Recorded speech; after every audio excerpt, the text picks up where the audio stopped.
Yes, Swamiji. I'm just with it. ॐ शन्नो मित्रः शं वरुणः शन्नो भवत्वर्यमा शन्न इन्द्रो बृहस्पतिः शन्नो विष्णुरुक्रमः नमो ब्रह्मणे नमस्ते वायो त्वमेव प्रत्यक्षं ब्रह्मासि त्वमेव प्रत्यक्षं ब्रह्म वदिष्यामि ऋतं वदिष्यामि सत्यं वदिष्यामि तन्मामवतु तद्वक्तारमवतु अवतु माम् अवतु वक्तारम् ॐ शान्ति शान्ति शान्तिः। ॐ नमो ब्रह्मादिभ्यो ब्रह्मविद्या सम्प्रदायकर्तृभ्यो वंशऋषिभ्यो महद्भ्यो नमो गुरुभ्यः। सर्वोपप्लवरहितः प्रज्ञानघनः प्रत्यगर्तो ब्रह्मैवाहमस्मि ब्रह्मैवाहमस्मि।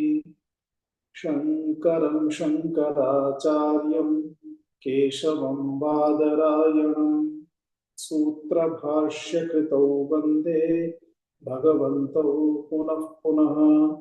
ईश्वरो गुरुरात्मेति मूर्तिभेदविभागिने व्योमवद्व्याप्तदेहाय दक्षिणामूर्तये नमः। ॐ सहना भवतु सहनौ भुनक्तु सह वीर्यङ्करवावहै तेजस्विनावधीतमस्तु मा विद्विषावहै। ॐ शान्ति शान्ति शान्तिः।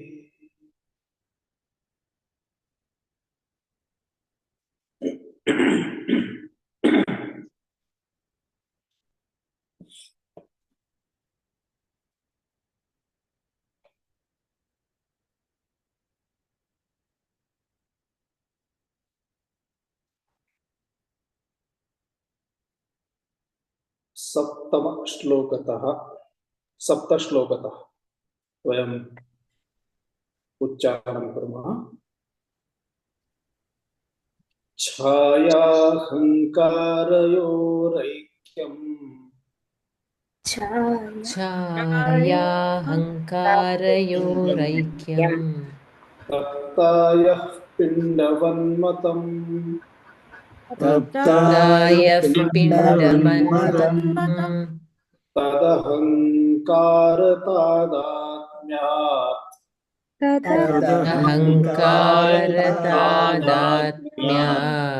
देहश्चेतनतामगात्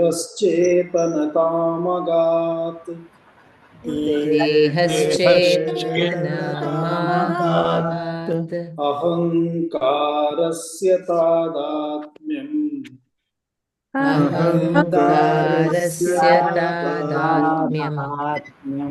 चिच्छाया देहसाक्षिभिः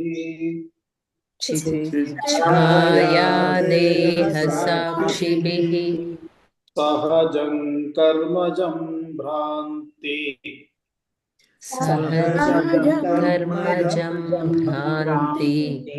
जन्यं च त्रिविधं क्रमात्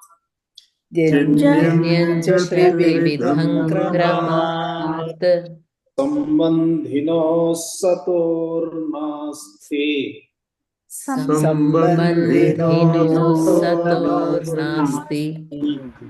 निवृत्तिः सहजस्य तु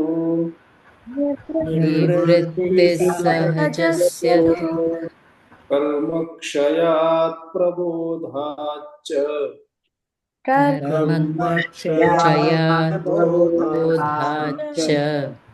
निवर्तेते क्रमादुभे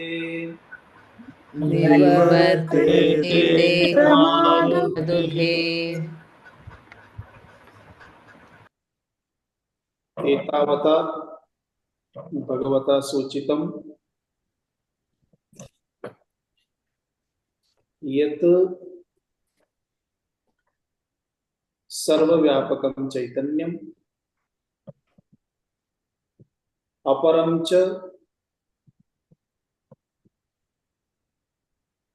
अविद्यात्मकम् अंतःकरणम्। अविद्यात्मकम् अर्थात अविद्यारूपम्, तदेव अविद्या माया इति अंतःकरणम्। पुनः एतदन्तःकरणम् शुद्ध सात्विक कार्यमस्ति। अतः तस्मिन् अंतःकरणे चैतन्यस्य आभासं प्रतिबिंबनं स्वीकर्तुं सामर्थ्यमस्ति। तस्मात् कारणात् तस्मिन् अंतःकरणे चैतन्यस्य आभासः, यतो हि चैतन्यं तु सर्वत्र अस्ति, सर्वव्यापकमस्ति। पुनः अविद्यात्मकम् एतत् लिंगदेहम् अर्थात अंतःकरणम् अविद्यायाः कार्यम्, अविद्या एव मायायाः कार्यम्। मायायाः कार्यम् इत्युक्ते माया एव तद्रूपेण परिणमते इत्यर्थः। अतः तस्मिन् चैतन्यस्य प्रतिबिंबनम् अभवत्, आभासः अभवत्। तस्मात् कारणात् यद्यपि अंतःकरणं जडं तथापि तस्मिन् चैतन्य आभास कारणेन चेतनता इव अनुभूयते, अर्थात चेतनायते। चेतनायते इत्युक्ते न चेतनमिति अचेतनम्, अचेतनं चेतनम् इव भवति इति चेतनायते। एवं प्रकारेण चेतना प्राप्ता इति। चेतना प्राप्ता अंतःकरणम् इत्युक्ते एतत् किमपि तादृशं पाषाणैव घनपदार्थः नास्ति। अंतःकरणम् इत्युक्ते द्रवरूपम् इत्यपि वक्तुं न शक्यते। अंतःकरणम् इति सूक्ष्ममस्ति। सूक्ष्मं यत् भवति तत् तनु अपेक्षया अपि तनुतमं भवति। इत्युक्ते अतिसूक्ष्म पदार्थः यः भवति तस्य व्यापकता अधिका भवति। वयम् अवगन्तुं शक्नुमः। यथा पृथिवी स्थूलपदार्थः पृथिव्याः अपेक्षया जलं सूक्ष्मम्। अतः पृथिव्याः व्याप्तिः यथा भवति तदपेक्षया जलस्य व्याप्ति इतोपि सूक्ष्मत्वेन भवितुमर्हति भवति। तद्वत् जल अपेक्षया अपि जलापेक्षया अग्निः सूक्ष्मः। अतः तस्य व्याप्तिः प्रवेशः इतोपि अधिकः। पृथिव्याः पदार्थः सर्वत्र प्रवेष्टुं न शक्नोति, परन्तु जलं पृथिव्यामपि प्रवेष्टुं शक्नोति। जलमपि यत्र प्रवेष्टुं न शक्नोति तत्र अग्निः प्रवेष्टुं शक्नोति। अग्निरपि यत्र प्रवेष्टुं न शक्नोति तत्र वायुः प्रवेष्टुं शक्नोति। वायुरपि यत्र प्रवेष्टुं न शक्नोति तत्र आकाशस्य प्रवेशः सम्भवति। यथा सूर्यस्य प्रकाशः सर्वत्र प्रवेष्टुं न शक्नोति, परन्तु आकाशः सर्वत्र प्रवेष्टुं शक्नोति, सर्वत्र अस्ति। अतः आकाशः सूक्ष्मः इति उच्यते। आकाश अपेक्षया अपि ब्रह्म चैतन्यं सुसूक्ष्मम् इति उच्यते। यतः एते सर्वे एतेषु तारतम्येन सूक्ष्मता दृश्यते, अतः तारतम्य अनुसारेण यदि चैतन्यस्य विषये किमपि वक्तव्यं तर्हि एवमेव वक्तव्यं भवति सुसूक्ष्मम्, अन्यथा चैतन्यस्य सूक्ष्मं सुसूक्ष्मं स्थूलं किमपि विशेषणं चैतन्यस्य कृते दातुं न संभवति, न शक्यते। तथापि वाग्व्यवहार दृष्ट्या एवं उच्यते। आहत्य अंतःकरणं कीदृशमस्ति? यतो हि मायायाः एव एतत् सर्वमपि कार्यम्, अर्थात एतानि सर्वाणि यानि भूतानि इदानीम् अस्माभिः स्मृतानि उक्तानि आकाशादयः तत्सर्वं मायायाः कार्यमस्ति। तस्मिन् वयं तेषु तारतम्येन सूक्ष्मतां द्रष्टुं शक्नुमः। अतः यस्याः मायायाः एतानि भूतानि कार्याणि सन्ति सा माया स्वयं तदपेक्षया अधिकमेव सूक्ष्मम्, अतः माया अपि सुसूक्ष्मा एव वर्तते।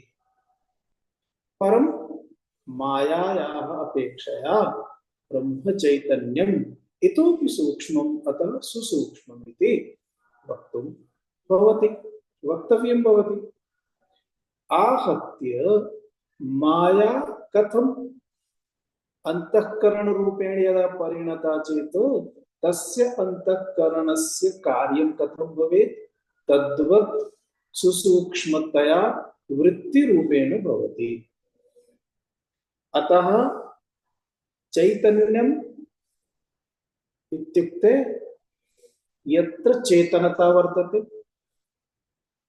अंतःकरणं यत् जडमस्ति, जडे तस्मिन् अंतःकरणे चैतन्यात् चेतनता यदा प्राप्यते तदा चेतनतां प्राप्य अर्थात् चेतनस्य आभासं प्राप्य अत्र स्मरणीयं भवति यथा दर्पणे प्रतिबिम्बः भवति।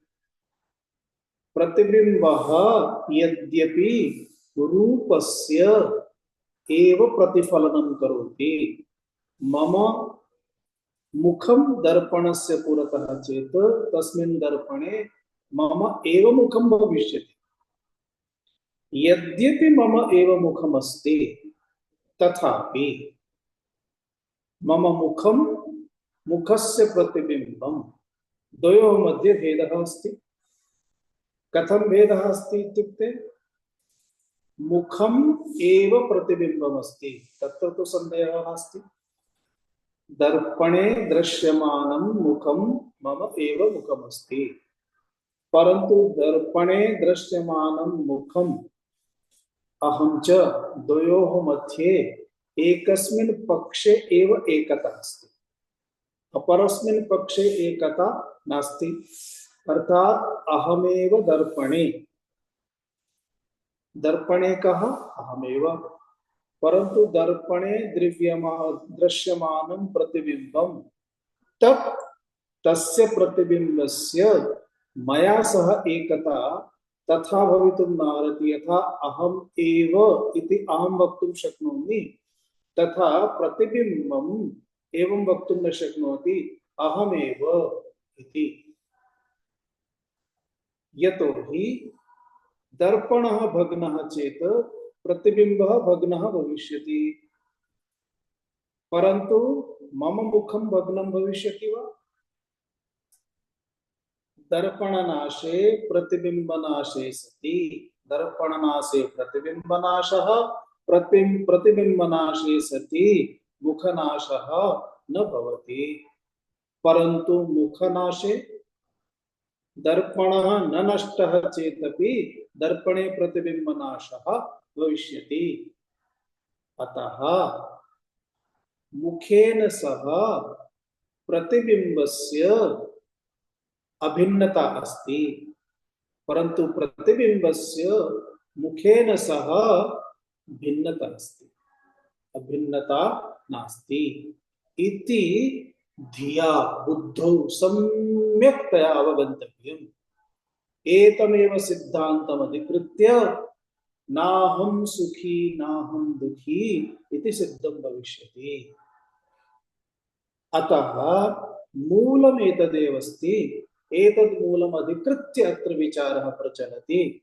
ततः एव अर्थात् चैतन्यस्य एषा या छाया आभासः, तस्य आभासस्य तादात्म्यं केन सह अभवत्?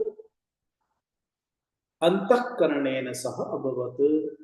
यथा दर्पणः दर्पणे दृश्यमानं मुखं द्वयोः यदि तादात्म्यं भवति तर्हि दर्पणः अभिमानेन किं वदति? अहं बहु सुन्दरः। ततः एव संसारस्य आरम्भः भवति। अत्र एषा एव स्थितिः अस्ति। अतः एतां स्थितिं किञ्चित् सूक्ष्मतया अवलोकनाय अत्र आचार्येण उक्तम्। एकं तु अंतःकरणे जायमानं प्रतिबिम्बनं चैतन्यस्य तत् कीदृशमस्ति? स्वाभाविकमस्ति। यत् स्वाभाविकमस्ति तस्य परिवर्तनं कर्तुं न शक्यते। स्वभावः तु न परिवर्त्यते। तस्मात् परन्तु तस्य एतस्य अंतःकरणस्य अहंकारस्य अन्यत् यत् तादात्म्यमस्ति तत् तादात्म्यं तत्र किमपि कर्तुं संभवति। तत् तादात्म्यद्वयं तेषु अर्थात् तयोर्द्वयोर्मध्ये एकं तादात्म्यमस्ति देहस्य देहेन सह। अर्थात् देह प्राप्तिः यस्मात् कारणात् भवति। देह प्राप्तिः कर्मभिः भवति। पूर्वजन्म कर्मणः कारणम् एतत् शरीरम् एष देहः। तथैव अनन्तरदेहः अपि एतस्मिन् जन्मनि कृतकर्माणि पूर्वजन्मनि कृतकर्माणि तेषां कारणं भविष्यति। आहत्य एतत् सर्वं कथं समापयितुं शक्यते? कर्मक्षयात् इति। कर्मक्षयात् इत्युक्ते इदानीं प्रारब्धदेहः यः अस्ति एतस्य देहस्य कर्माणि यदा समाप्तानि भविष्यन्ति तदा एषा समस्या समाप्ता भविष्यति। परन्तु अपरा या समस्या अस्ति सा का समस्या इत्युक्ते इतोपि कर्माणि बहूनि सन्ति सञ्चितानि।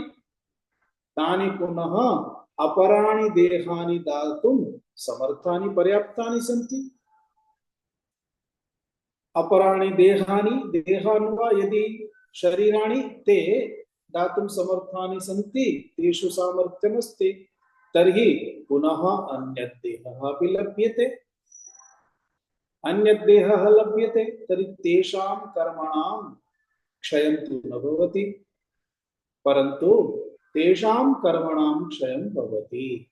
यतोहि तत्सर्वम् आरोपितमस्ति, अज्ञानेन अस्ति। अतः यदा अज्ञाननिवृत्तिः भवति तदा तानि कर्माणि अपि सर्वाणि समाप्तानि भवन्ति।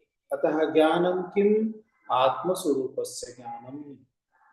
आत्मस्वरूपस्य ज्ञानम् इत्युक्ते चैतन्यस्य ज्ञानम्।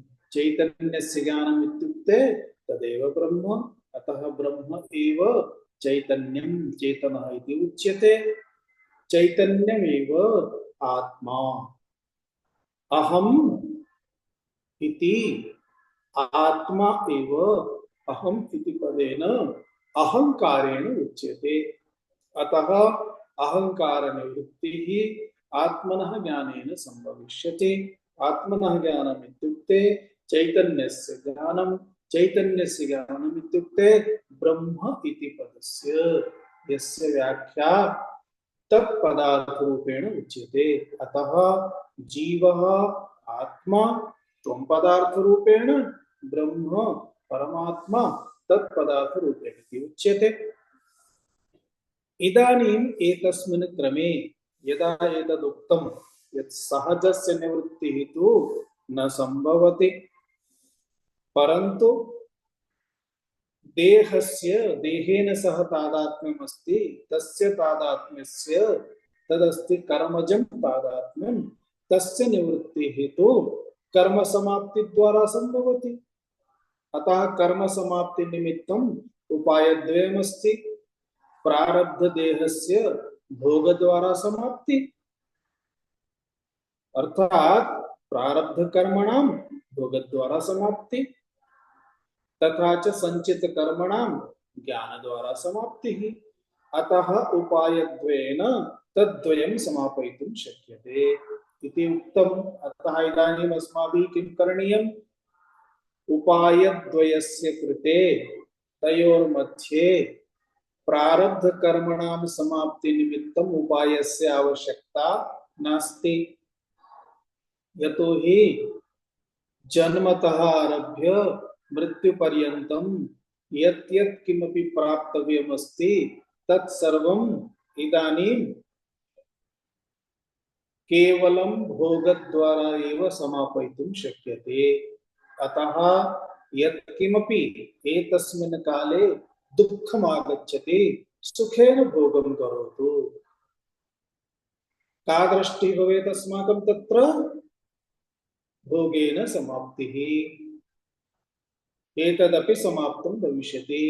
अतः आचार्याः मनीषिणः वदन्ति एषः कालः अपि गमिष्यति,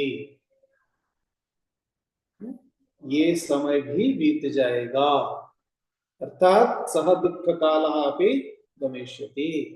एवमेव यदा सुखमागच्छति तदानीमपि तथैव चिन्तनीयम्, ये भी बीत जाएगा, एषः कालः अपि गमिष्यति। अतः सुखं सुखं दुःखम् एतद् यत् किमपि प्राप्यते तत्सर्वं प्रारब्धमेव अस्ति। अतः तस्य प्रारब्धस्य भोगः भवति, प्रारब्धः गच्छति। आहत्य तस्मिन् विषये किं करणीयम्? किमपि करणीयं नास्ति, सावधानतया ज्ञातव्यं, द्रष्टव्यं, विवेकेन व्यवहारः करणीयः। आगतमस्ति, बहु सुखमागतं, बहु धनमागतं, बहु सम्पत्तिरागता, पुत्रपुत्राः प्राप्ताः, सम्यक् मित्राणि सन्ति, पर्याप्तं प्रभूतं धनमस्ति, अस्तु तावदेव। तदधिकृत्य वृथा अहंकारेण जीवनं न यापनीयम्। बहु दुःखमागतं, तदानीं हस्तद्वयं मस्तके स्थाप्य हाय होय न करणीयम्। हाय होय इत्युक्ते अरे रे मृतः, अरे रे गतः इति हाय हाय न करणीयम्। एवमेव एतस्य उपायः अस्ति विवेकेन।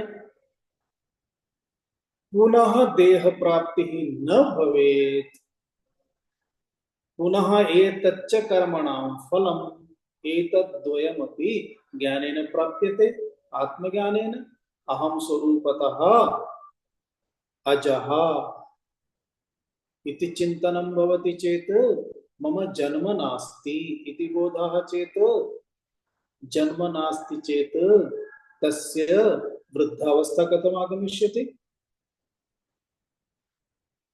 देहः एव तस्य नास्ति चेत् अहं नाहं देहः इति चिन्तयति चेत्, देहः एव नास्ति चेत् तस्मिन् देहे या कापि स्थितिः अस्ति, परिवर्तनम् अस्ति, वृद्धिः अस्ति, क्षयः अस्ति, तस्य प्रभावः अपि न भवति इति उपायः। इदानीम् आचार्यः अग्रे विवेचनं कारयितुं वदति।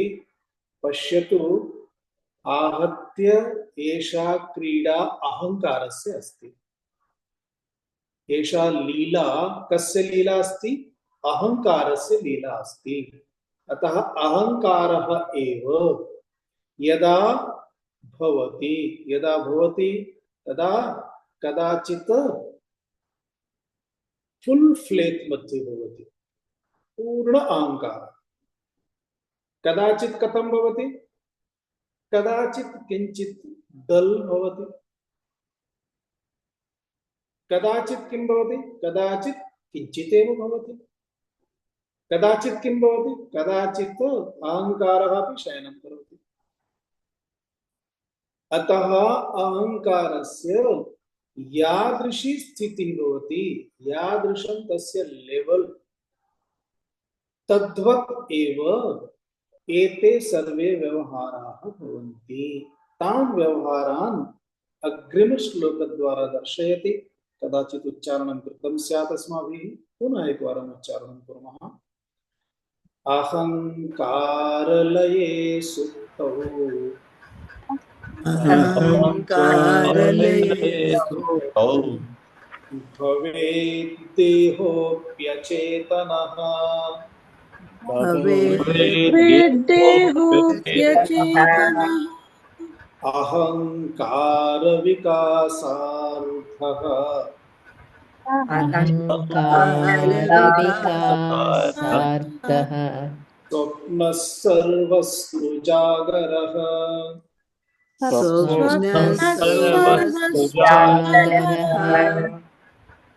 अहङ्कारे सुप्तौ भवेद्देहोऽप्यचेतनः अहङ्कारविकासार्थः स्वप्नः सर्वस्तु जागरः। अहंकारलये सुप्तौ भवेत् देहः अपि अचेतनः अहंकार विकासार्थः स्वप्नः सर्वः तु जागरः। एवं अंशत्रयम् अत्र उक्तं भवति। अहंकारलये कदा सुप्तौ, सुप्तौ अर्थात् सुषुप्ति अवस्थायां, निद्रायां।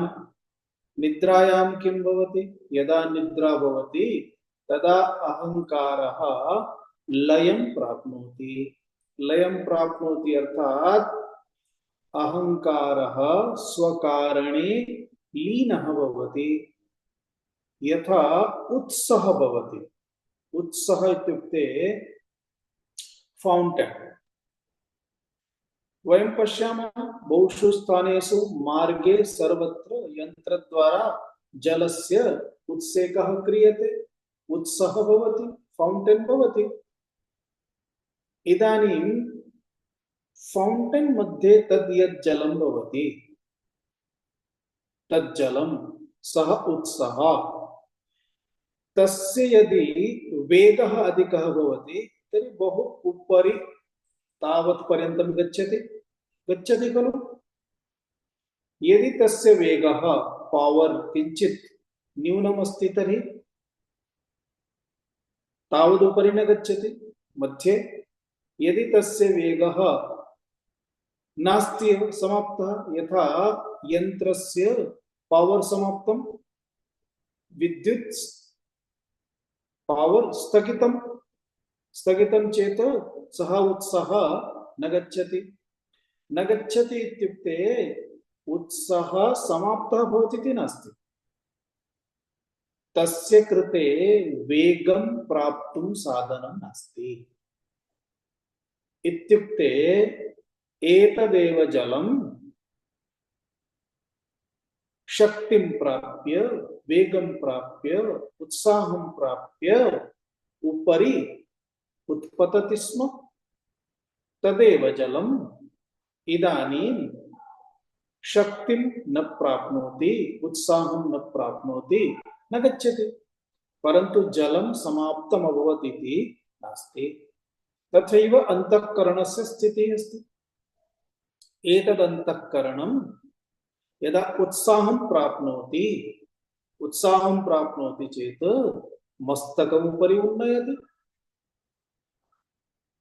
मस्तकमुपरि उन्नयति, अनन्तरम् अति उत्साहं प्राप्नोति चेत् अति उपरि,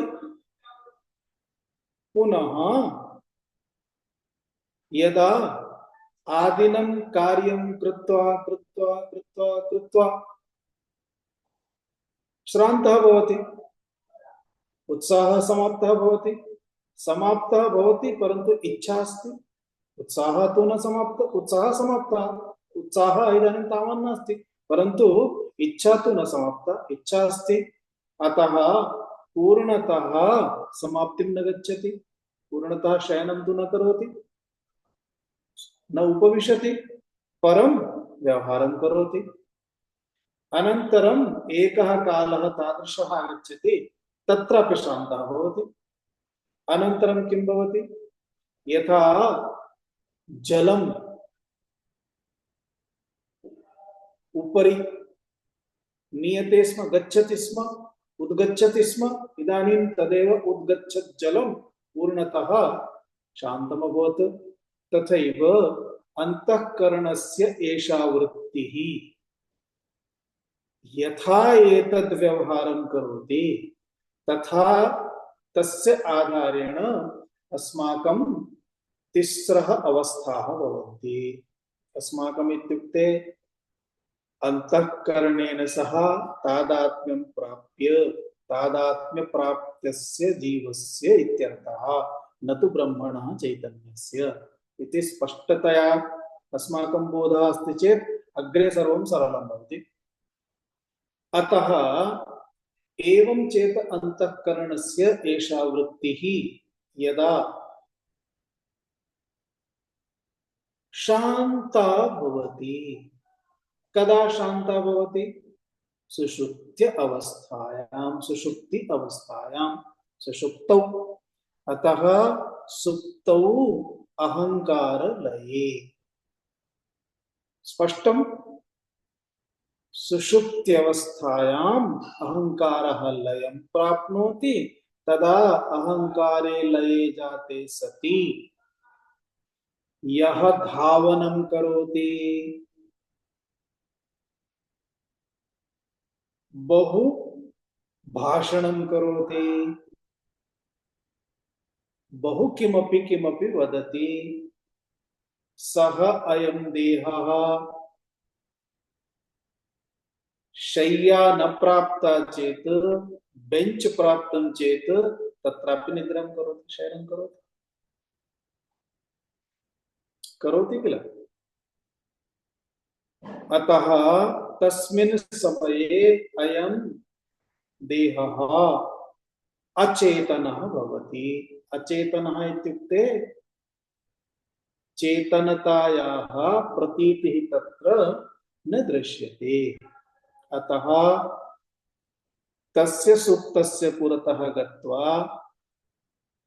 अस्माकं मनसि यदि बहु दुर्भावना अस्ति, कोपः अस्ति, क्रोधः अस्ति, तर्हि किं करणीयं?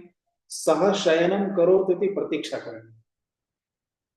यदा शयनं करोति अनन्तरं गत्वा तस्य पुरतः सर्वं वक्तव्यं। मनसः सर्वापि दुर्भावना तत्र निष्कासनीया। तस्य प्रभावः तस्य उपरि न भविष्यति। वयं रिक्तताम् अनुभूय गच्छामः खलु, अतः कलहः न भविष्यति। यतोहि अस्माभिः सर्वम् उक्तं, परन्तु तेन किमपि न श्रुतं। किमर्थं किमपि न श्रुतं? यतोहि तस्य इन्द्रियाणि सर्वाणि, इन्द्रियाणि इत्युक्ते किम्? अंतःकरणस्य वृत्तयः एव सन्ति। श्रोत्रेन्द्रियरूपेण अंतःकरणस्य वृत्तयः चक्षुरिन्द्रियरूपेण। अतः अंतःकरणस्य वृत्तिः चक्षुरिन्द्रियद्वारा बहिः गत्वा कार्यं करोति। तद् वयम् अग्रिमश्लोकद्वारा पश्यामः तस्य अर्थमपि। अतः इदानीं तत्सर्वं किमपि वृत्तिः सर्वा तस्य वृत्तिः इदानीम् अंतःकरणे लयरूपेण लयं प्राप्नोति, तत्र तिष्ठति। तस्मात् कारणात् तस्य पुरतः वयं किमपि वदामः सः न शृणोति, न कोऽपि प्रभावः तत्र भवति। आहत्य तात्पर्यं किमस्ति?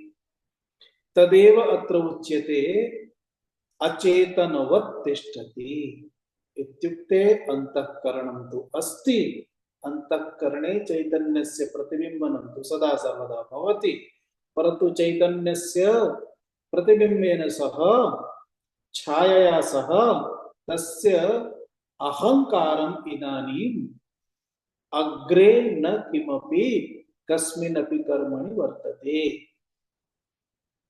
शांत अवस्थायाम् अस्ति। एषा अवस्था भवति सुषुप्त्य अवस्था, सुषुप्ति अवस्था इत्यर्थः।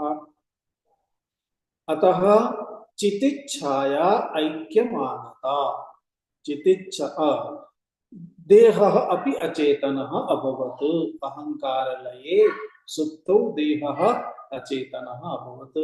यदा देहः अचेतनः अभवत् तदा एव सा अवस्था तस्य सुषुप्त्यवस्था इति उच्यते। इदानीम् अहंकारः अयम् यदा पुनः उत्तिष्ठति, फणं प्रसारयति यथा सर्पः, यदा पुनः उत्तिष्ठति, तो पुनः उत्तिष्ठति चेत् तस्य ग्राफ द्रष्टव्यम्। पूर्ण उत्साहे अस्ति वा अर्धोत्साहे अस्ति?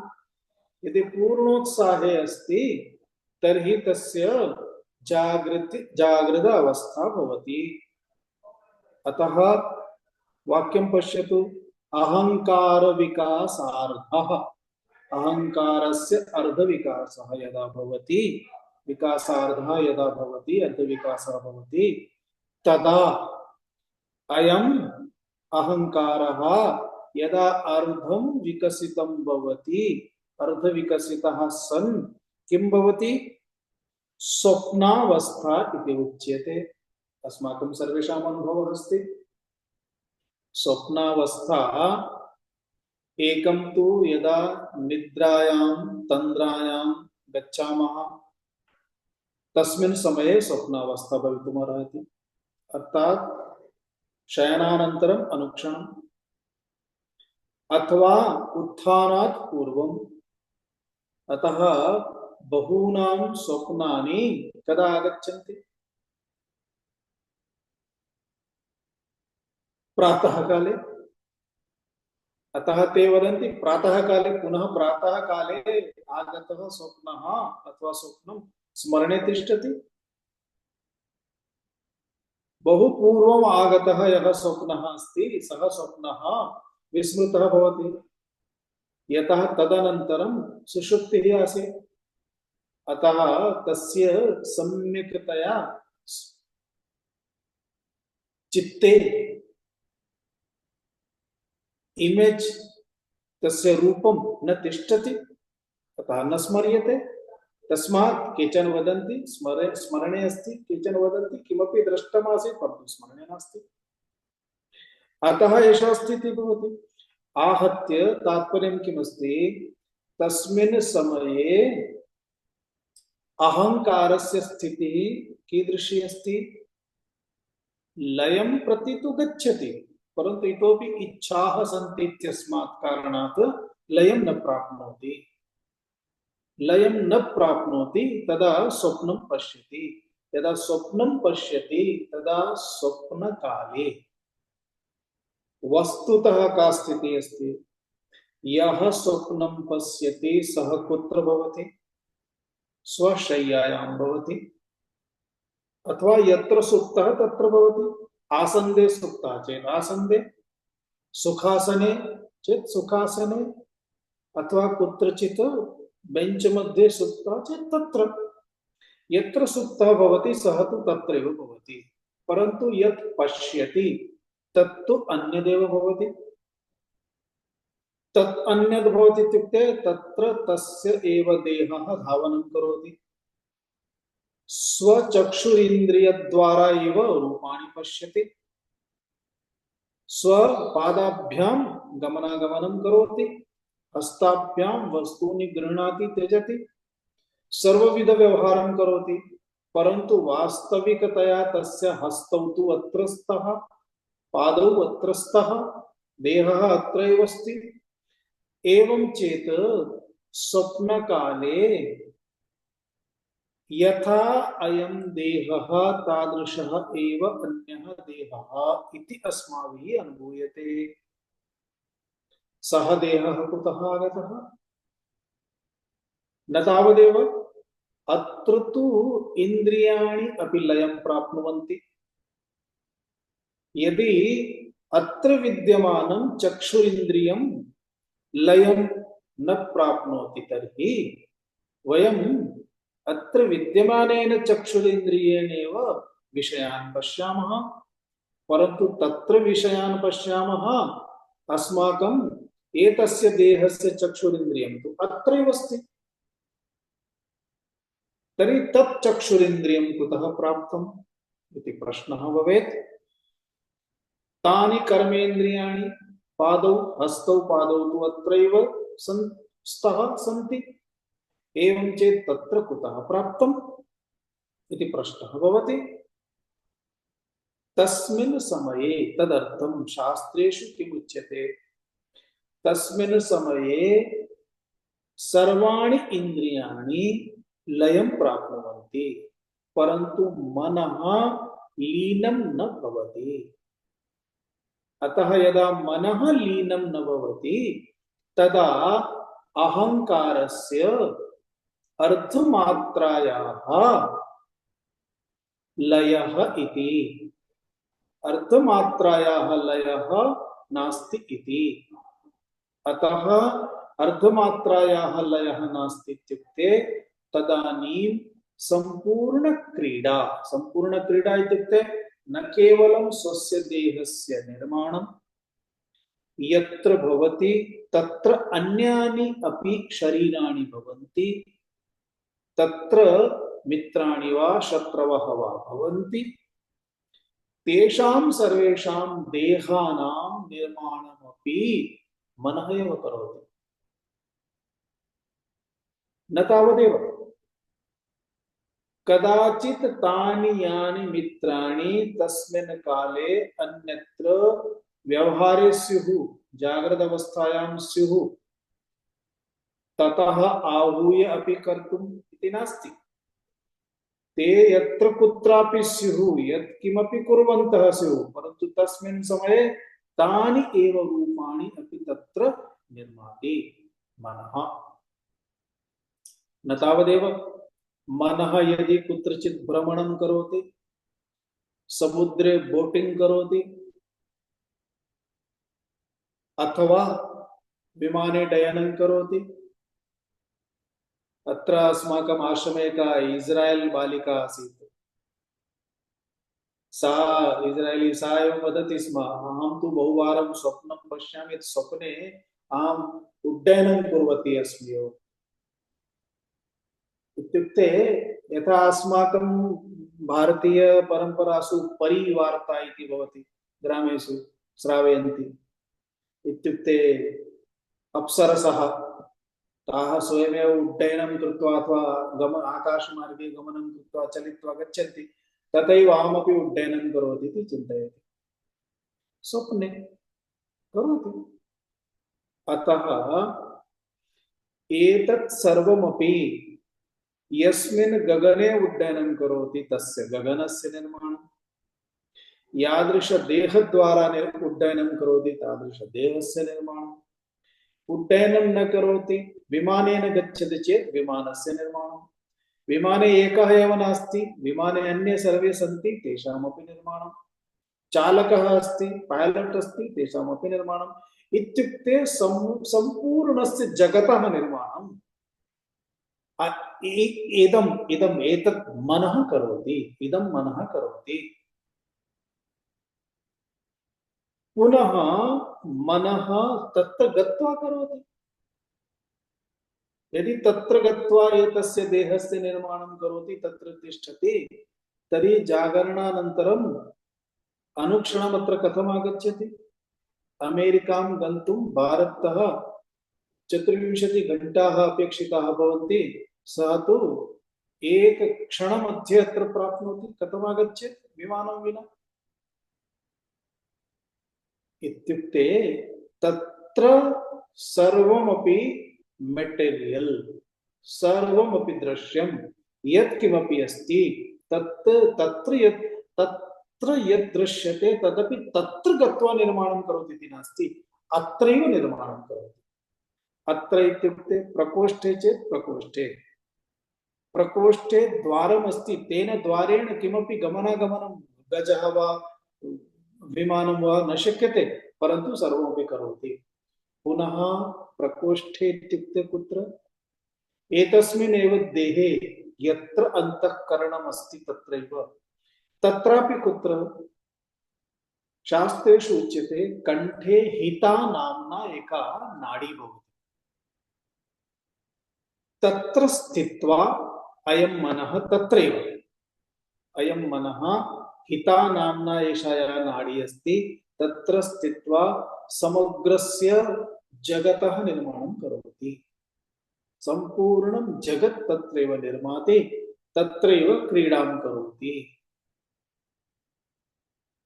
इत्युक्ते एतस्य मनसः एतत् सामर्थ्यम्। एषा या अवस्था अस्ति सा अवस्था स्वप्नावस्था इति उच्यते। यतो हि जागरणानन्तरं नास्ति, न चेत् किं भवति? स्वप्नावस्थायां नीलभगिनी सोनाली भगिन्या सह मेलनं करोति। अनन्तरं सोनाली भगिनी नीलभगिनीं वदति, इदानीं मम एतस्यां पेटिकायां बहु एतत् धनमस्ति, पेटिका द्वयमस्ति, द्वयम् इदानीं नेतुम् अहं न शक्नोमि, एकां पेटिकां भवती स्थापयतु, एकां पेटिकाम् अहम् इदानीं नयामि, अनन्तरम् अहं भवत्याः समीपतः स्वीकरिष्यामि। प्रातः 10 वादने सोनाली भगिनी नीलभगिन्याः समीपम् आगच्छति, अनन्तरं वदति मम पेटिकां ददातु। एवं कुर्यात् खलु? परन्तु नीलभगिनी तु न जानाति अहं पेटिकां दत्तवती। यथा स्वप्नं तु सोनाली भगिनी दृष्टवती आसीत्, अतः सोनाली भगिनी अपि स्वीकर्तुं न आगमिष्यति, यतोहि सा ज्ञातवती स्वप्नः अस्ति। अन्यथा किं भवति? न दत्त्वा चेदपि स्वीकर्तुं गन्तव्यं भवति, गच्छति। आहत्य एषा अवस्था अस्ति। तथापि व्यवहारकाले यत् किमपि कृतं, दत्तं, पीतं, भुक्तं, अनुभूतं, व्यवहारः कृतः, ज्ञातं, तस्य ज्ञानं कस्य भवति? यः तस्मिन् समये एतस्मिन् देहे अहं चेत् अहं, भवान् चेत् भवान्, भवती चेत् भवती सर्वान् व्यवहारान् स्मरति खलु। पुनः यदि अहं स्वप्नं पश्यामि तर्हि स्वप्नस्य व्यवहारान् अपि अहम् अवगच्छामि खलु। भवती आदिनं व्यवहारं करोति, रात्रौ निद्रायाम् एकं स्वप्नं पश्यति चेत् स्मरति खलु। आदिन व्यवहारे यत् किमपि कृतं तदपि स्मरति खलु। परन्तु दिनस्य व्यवहारः, स्वप्नकालस्य व्यवहारः, द्वयोः मेलनं नास्ति। यद्यपि द्वयोः मेलनं नास्ति, तथापि बोधः दिनव्यवहारकालस्य रात्रिव्यवहारकालस्य बोधः यस्य अस्ति सः तु एकः एव अस्ति। स्वप्ने कश्चन अन्यः, दिने कश्चन अन्यः इति तु नास्ति, सः एकः अस्ति। इदानीम् एषा अवस्था कदा अभवत्? यदा तस्य इन्द्रियाणि लयं प्राप्नुवन्ति, परन्तु मनः लयं न प्राप्नोति। अतः मनः तस्मिन् समये नूतनमेव सम्पूर्णं जगत्, इन्द्रियं, देहः सर्वं निर्माति। परन्तु तस्य मनसः एतेन देहेन सह तादात्म्यम् अस्ति, अतः तस्मिन् समये देहस्य एतदेव रूपं भवति। तत्र एकं वैशिष्ट्यमस्ति, उपनेत्रं न भवति। यतः उपनेत्र रूपं यत् प्रॉब्लम अस्ति तत् प्रॉब्लम मनः कदापि नाङ्गीकरोति। तत् देहस्य नास्ति एव, उपरिष्टात् अस्ति इति। एवम् एषा परिस्थितिः तत्र अस्माकं सर्वेषाम् अनुभूतावस्था अस्ति, वयम् अनुभवामः, जानीमः। आहत्य स्पष्टमस्ति। एषा या अवस्था अस्ति सा अवस्था कदा प्राप्ता? यदा अहंकारः इंद्रियादिषु सर्वत्र नास्ति। अतः इंद्रियादीनि स्वकारणे लयं प्राप्नुवन्ति, परन्तु अहंकारः मनः एकः एव तदानीं सर्वमपि कार्यं करोति। इदानीं मनः अपि कदाचित् पूर्ण उत्साहेन अस्ति। अतः पूर्ण उत्साहेन अस्ति तदा तस्मिन् समये तेन कृतः व्यवहारः इत्युक्ते अस्माभिः दृष्टः स्वप्नः अस्माकं स्मरणे तिष्ठति। यदि मनः पूर्ण उत्साहेन अस्ति तथा तदानीमपि यथा मनुष्यः कश्चन निद्रायां इतस्ततः गमनं करोति, किमपि कार्यं करोति, अथवा अर्धजाग्रत अवस्थायां किमपि कार्यं करोति चेत् स्मरणे न तिष्ठति, मया कृतं वा इति न स्मरति। तथैव स्वप्ने अपि मनः यदि पूर्णतः, यद्यपि इन्द्रियाणि न सन्ति तथापि केवलं मनः यदि पूर्णतः उत्साहे नास्ति इत्युक्ते तस्य मनसः संलग्नता अर्थात् इन्वॉल्वमेंट प्रतिशत दृष्ट्या न्यूनमस्ति। तर्हि यथा न्यूनं भवति तथा स्वप्नः तनु स्मर्यते, तस्य स्मरणं बहु स्वल्पं भवति। अतः केचन स्वप्नाः सम्यक् स्मर्यन्ते, केचन न स्मर्यन्ते, केचन किञ्चिन् मात्रं वा स्मर्यन्ते इत्यर्थः। तस्य कारणानि एतानि, एतदेव तारतम्यमस्ति। इदानीं मनः अपि यदा बहु क्रीडां कृत्वा पर्याप्तम् इति विचिन्त्य लयं प्राप्नोति स्वकारणे, तदानीं किं भवति? तदानीं स्वप्नः अपि न भवति। अतः उत्थानानन्तरं किं वदति? सम्यक् निद्रा प्राप्ता, सुखेन अस्वाप्सं सम्यक् निद्रा प्राप्ता इति स्मरणे अस्ति खलु? एतत् स्मर्यते। परन्तु तस्मिन् समये स्वप्नः किमपि न आसीत्, अन्यत् किमपि न आसीत् इति स्मर्यते खलु? अतः एतस्य स्मरणं कः करोति? अहमेव करोमि, भवान् एव करोति, भवती एव करोति।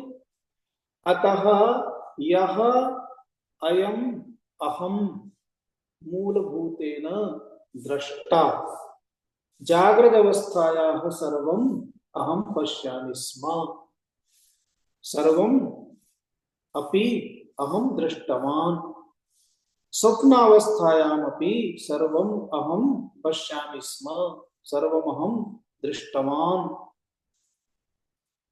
सुषुप्ति अवस्थायां न कोऽपि व्यवहारः, न च मनसः व्यवहारः, अतः किमपि नास्ति इति दृष्टवान्, किमपि अस्ति इति दृष्टवान् आसम्, किमपि नास्ति इत्यपि दृष्टवान्। यथा वयं थियेटर गच्छामः, थियेटर मध्ये फलकमस्ति, तस्मिन् फलके यदा चित्राणि प्रकाशद्वारा, प्रकाशमाध्यमेन चित्राणि आगच्छन्ति तदा चित्राणि पश्यामः। यदा चित्राणि न आगच्छन्ति तदा चित्राणि न पश्यामः, परन्तु चित्राणि न सन्ति इति पश्यामः खलु। परं तस्मिन् समये तस्य स्मरणं नागच्छति, फलकस्य स्मरणं नागच्छति इति अंशः स्मरणीयः, अग्रे कार्याय भविष्यति। आहत्य अत्र त्रिषु अवस्थासु व्यवहारः अस्ति, तस्य बोधः। व्यवहारः, व्यवहारकाले यः व्यवहारः सः व्यवहारः सत्यः इति सत्यवत् प्रतिभाति इति बोधः। स्वप्नकाले स्वप्नकाले एव सत्यवदासीत्, जाग्रत अनन्तरं तु मिथ्या इति बोधः। सुषुप्तिकाले न कोऽपि व्यवहारः इति बोधः। इति बोधः यस्य भवति सः एव द्रष्टा आत्मा इति। आहत्य अत्र आचार्यः अंशत्रयं किम् अत्र सूचयति, किं सूचितवान्? जाग्रत अवस्था इत्युक्ते यदा मनः, बुद्धिः, चित्तम्, अहङ्कारः सर्वाणि इन्द्रियाणि कार्ये भवन्ति, तदा सा अवस्था जाग्रत अवस्था भवति। कार्ये भवन्ति इत्युक्ते अहङ्कारस्य एव तत्र कार्यम्। एषः अहङ्कारः तस्मिन् समये पूर्णरूपेण कार्ये भवति। अयमेव अहङ्कारः यदा अर्धरूपेण भवति इत्युक्ते तस्य हस्तपादादीनि इत्यादीनि स्थितानि शान्ततया, इत्युक्ते कर्मेन्द्रियाणि ज्ञानेन्द्रियाणि तानि सर्वाणि स्वकार्ये कारणे लयं प्राप्नुवन्ति। तस्मिन् समये केवलं मनः एव। यदा मनः अपि लयं प्राप्नोति तदा न किमपि कार्यम्। एवम् अवस्थात्रयम् इति निर्धारितं भवति। अतः अवस्थात्रयम् इत्युक्ते देहः यदा अचेतनः भवति सा अवस्था सुषुप्त्यवस्था। देहः इदानीम् अचेतनः कार्यं किमपि न करोति, परन्तु अन्य देह निर्माणं भवति। तस्मिन् समये मनः एतत् सर्वं करोति। अतः सा एषा या अवस्था सा स्वप्नावस्था इति उच्यते। यदा इन्द्रियाणि, मनः, बुद्धिः एते सर्वे पूर्णतः व्यवहारे भवन्ति, अहङ्कारः स्वस्य पूर्ण अवस्थायां भवति, तदा जाग्रत अवस्था इति उच्यते। आहत्य व्यवहार भेदः, अवस्था भेदः, व्यवहार कारणादेव अवस्थायाः अपि आगमनं भवति इत्यर्थः।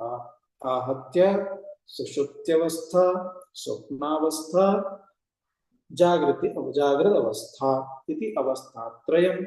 इदानीम् आदौ सुषुप्तिः, अनन्तरं स्वप्नः, अनन्तरं जागरणम्, अथवा आदौ जागरणम्, अनन्तरं स्वप्नः, अनन्तरं सुषुप्तिः, कथमपि द्रष्टुं शक्यते।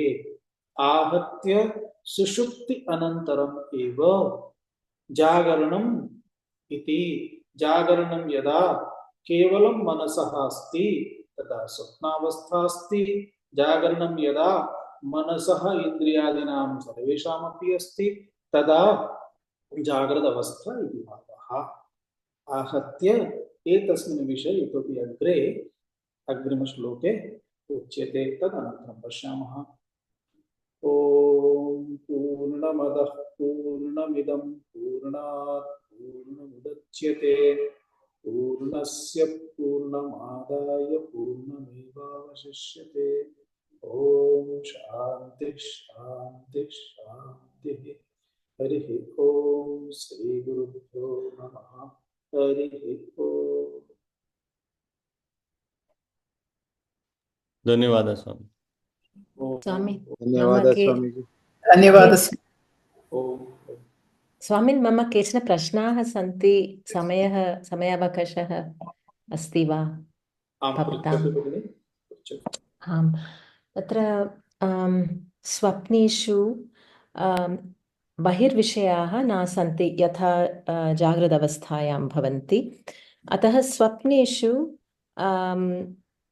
अन्ते यान् स्मृतयः सन्ति तान् अधिकृत्य स्वप्नाः भवन्ति इति मन्ये। विषयाः कदाचित् अस्मिन् जन्मनि एव यत् येषाम् अनुभवः भवति तद् अधिकृत्य भवन्ति, कदाचित् अन्यजन्मतः भवन्ति इति मन्ये। यतोहि ते अपरिचिताः विषयाः अपि भवितुं शक्यन्ते खलु। स्वप्नेषु कस्यचित् मनुष्यस्य परिचयः अपि न स्यात्, तस्य दर्शनं भवति, तस्य मेलनं भवति, तेन सह मेलनं भवति इति। स्वप्नानां प्रयोजनं भवन्ति वा इति प्रश्नः। यतोहि जागृत अवस्थायां अनुभवेन वा भोगेन कर्मक्षयः भवति। स्वप्नेषु अपि सुखदुःखम् अनुभूयते, तेन कर्मक्षयः भवितुम् अर्हति वा इति प्रश्नः, प्रथमप्रश्नः। द्वितीयप्रश्नः, स्वप्नानां विमर्शनं क्रियते कश्चित्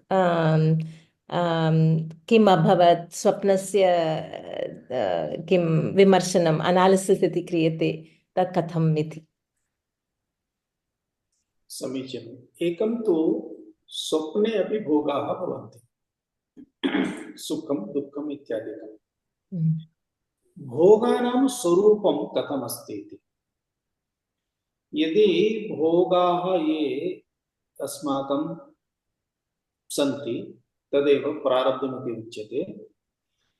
प्रारब्धस्य विषयः यदि जागृतरूपेण सन्ति, स्थूलरूपेण सन्ति, जागृतरूपेण इत्युक्ते स्थूलरूपेण सन्ति, तर्हि तानि सर्वाणि इत्युक्ते सर्वे विषयाः, तान् सर्वान् भोगान् वयं स्थूलरूपेण एव प्राप्तुं शक्नुमः। तादृशाः ये विषयाः सन्ति तान् विषयान् भोगान् जागृतावस्थायामेव प्राप्तुं शक्यन्ते। इदानीं ये विषयाः अस्माभिः भोक्तव्याः सन्ति परन्तु न स्थूलाः, एवं सूक्ष्माः सन्ति। अतः सूक्ष्माः ते विषयाः, तेषां कृते यत्र भोगः शक्यते तत्रैव भोगः प्राप्तव्यः भवति। अतः स्वप्नावस्थायामेव ते शक्यन्ते, तर्हि स्वप्नावस्थायां ते भोगाः आगच्छन्ति। अतः निश्चयेन तेषामपि सम्बन्धः अस्ति, नास्ति इति एकम्। यतोहि ते अपि भोगाः एतस्यैव जीवात्मनः, तस्मात् जीवात्मा एव तस्मिन् समये स्वप्नं दृष्ट्वा आनन्दमपि अनुभवति, दुःखमपि अनुभवति। अतः तस्य आनन्दप्राप्तिः तथा सूक्ष्मपदार्थेभ्यः कल्पितपदार्थेभ्यः, अतः कल्पनायाः सुखम्। अत्र मुंगेरीलाल के हसीन सपने इति आगच्छति स्म, कथा अस्ति काचित्। तद् निद्रायां नास्ति, उपविश्यति पश्यति। अतः परन्तु ते सर्वे पदार्थाः कल्पितपदार्थाः सन्ति, ततः कल्पितपदार्थेभ्यः तस्य सुखमिति, तदपि तस्य भोगः एकप्रकारकमस्ति इति एकम्। द्वितीयं, स्वप्नानां विमर्शः क्रियते। यतोहि स्वप्नकालः कः स्वप्नः, कीदृशः स्वप्नः, अतः तेषां सर्वेषां स्वप्नानां कश्चन सूक्ष्मसम्बन्धः अपि एतेन देहेन सह भवन्ति, सम्बन्धः भवति। अतः तदनुसारं तस्य विमर्शः क्रियते। एषः विमर्शः गणितम् इति उच्यते। तदेकं कैल्कुलेशन् अस्ति। यथा ज्योतिषविद्या गणितविद्या अस्ति, कैल्कुलेशन् अस्ति, तथैव तदपि अस्ति।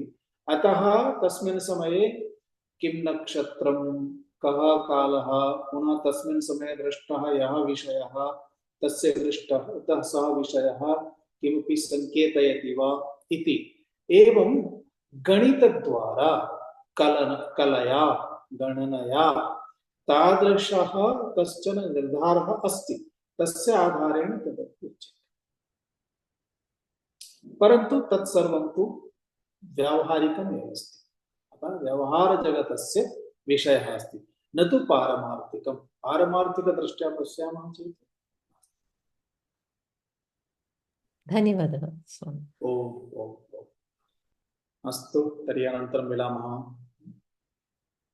ओम नमस्ते धन्यवादः ते धन्यवाद स्वामी शुभदिनम् प्रणाम नमो नमः नमः प्रणाम स्वामी जी। ओम नारायण नारायण नमो नमः।